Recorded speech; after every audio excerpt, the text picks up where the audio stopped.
Hello friends, welcome to my channel. GST में एक नई एडवाइजरी आई है फॉर ई इनवॉइस। मतलब अब आपको ई इनवॉइस पोर्टल में कब रिपोर्ट करना है एक पर्टिकुलर इनवॉइस में। ये एडवाइजरी इसलिए आई है क्योंकि कुछ लोग अभी ये प्रैक्टिस फॉलो कर रहे थे कि इनवॉइस तो वो लोग जनरेट कर लेते थे, बट ई इनवॉइस पोर्टल में बाद में शो करते थे, और ये बाद में जो है उसका टाइम गैप बहुत ज्यादा था। तो अब ये जो टाइम लिमिट है कि जब आप इनवॉइस जनरेट कर रहे हो और पोर्टल में शो कर रहे हो, उसमें उनने आप टाइम लिमिट फिक्स कर दी है। पहले जो एडवाइजरी आई थी वो 12 अप्रैल को आई थी, जिसमें उनने ई इनवॉइस मतलब जब आप टैक्स इनवॉइस इशू कर रहे हो तो उसके लिए लिमिट बता दी थी कि 7 डेज से लेट आप नहीं होना चाहिए। सिर्फ 7 दिन का टाइम आप रख सकते हो एक इनवॉइस जनरेट करके ई इनवॉइस पोर्टल में रिपोर्ट करने के लिए। अगर आप डायरेक्टली इनवॉइस पोर्टल से कर रहे हैं तो बहुत ही बढ़िया है, बट अगर आप इनवॉइस जनरेट करके ई इनवॉइस पोर्टल में रिपोर्ट करने में टाइम गैप रख रहे हैं, तो अब वो टाइम सिर्फ और सिर्फ 7 डेज का हो सकता है, उससे डिले नहीं हो सकता है।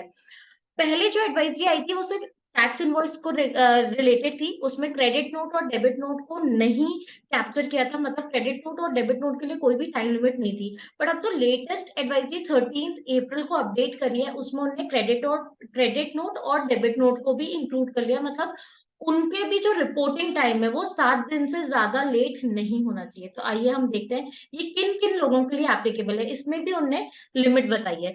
So it is to inform you that it has been decided by the government to impose a time limit on reporting old invoices on the e-invoice IRP portal for taxpayer with aggregate annual turnover greater than or equal to 100 crore. मतलब अगर आपका aggregate turnover 100 crore या उससे ज्यादा है तो ये जो टाइम लिमिट है ये आपके लिए एप्लीकेबल है। अब आप 7 दिन से ज्यादा पुराना ई इनवॉइस पोर्टल में रिपोर्ट नहीं कर सकते, फिर आपको नया इनवॉइस इशू करना पड़ेगा। वैसे ही क्रेडिट नोट और डेबिट नोट के लिए भी है।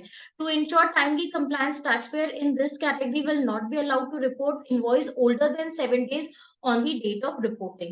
Please note that this restriction will apply to all documents type for which IRN is to be generated. Thus, once issued, the credit note, debit note will also have to be reported within 7 days of issue. मतलब जब भी आप credit note और debit note issue कर रहे हो, उसके 7 दिन के अंदर अंदर आपको रिपोर्ट करना जरूरी है। For example, if an invoice has a date 1st April 2023, it cannot be reported after 8th April 2023. The validation system built into the invoice registration portal will disallow the user from reporting the invoice after the 7 days window. Hence, it is essential for taxpayer to ensure that they report the invoice within the 7 days window provided by the new time limit. It is further to clarify that there will be no such reporting restriction on taxpayer with aggregate annual turnover less than 100 crores as of now। मतलब अभी आप अगर आपका turnover 100 crore जो below है तो आपके लिए कोई भी ऐसी रिस्ट्रिक्शन नहीं है।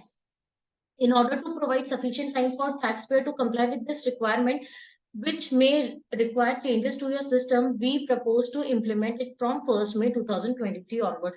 तो 1st May के बाद जिन जिन रजिस्टर्ड पर्सन का टर्नओवर 100 करोड़ से अबव है वो ध्यान रखें, आप अपने ई इनवॉइस को 7 डेज के अंदर अंदर रिपोर्ट कर दें, अदरवाइज आप रिपोर्ट नहीं कर पाएंगे। ई इनवॉइस पोर्टल में अब उनने चेंज कर दिया है, विंडो सिर्फ 7 डेज तक की ओपन होगी। और टैक्स इनवॉइस के साथ साथ ही क्रेडिट नोट और डेबिट नोट पे भी एप्लीकेबल है। 1st May है तो आप ध्यान रखें, जो भी सिस्टम आपको चेंज करना है वो आप चेंज करके इम्प्लीमेंट कर लें। अगर आपको ये वीडियो हेल्पफुल लगा है तो प्लीज इसे लाइक करें, मेरे चैनल को सब्सक्राइब करें। Thank you.